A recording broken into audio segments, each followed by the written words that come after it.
Bên trên là tiền đạo Thanh Hà, Ngọc Dương và Khắc Phú. Ngọc Dương.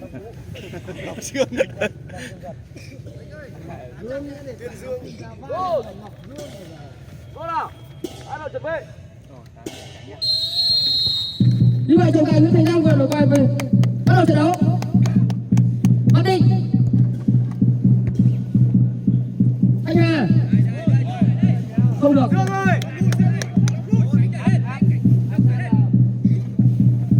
Bắt đầu bắt đi.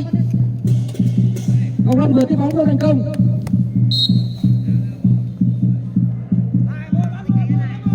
VVN Cup 2017 là giải đấu lần thứ 8 được tổ chức.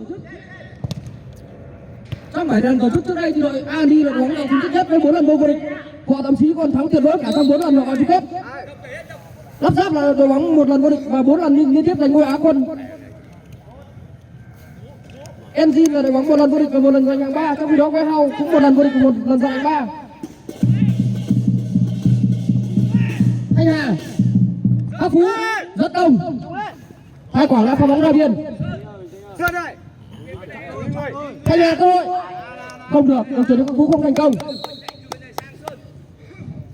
Ở vòng bảng thì các cầu thủ Warehouse đã thắng Andy 11-3, thắng Svevat 8-0, thắng luôn Gomada 3-1 và trong trận kết họ thắng dễ dàng QCTM số 7-1. Trong khi đó ở với Engine ở vòng bảng họ thắng F 9-0, thắng Logistics 12, trong tứ kết thắng Welding 11-1 trong trận đấu mà tiền đạo Nguyễn Khắc Phú đi đến 8 bàn. Lùi đây, ông này lùi đây.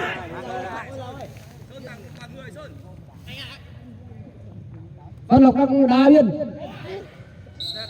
Thì đá biên thẳng về phía khung thành của Tiến Lực.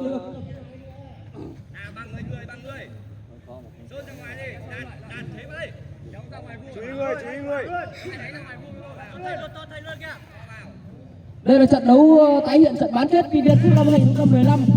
Ở trận đấu đó thì đội Warehouse đã thắng 2-1 sau và thi đấu penalty sau khi hai đội hòa nhau 2 lần trong hiệp phí. Và tôi còn nhớ rằng là đội trưởng Thái Quảng là người sút quả phạt trực tiếp, quả phạt cuối cùng quyết định. Di chuyển đi.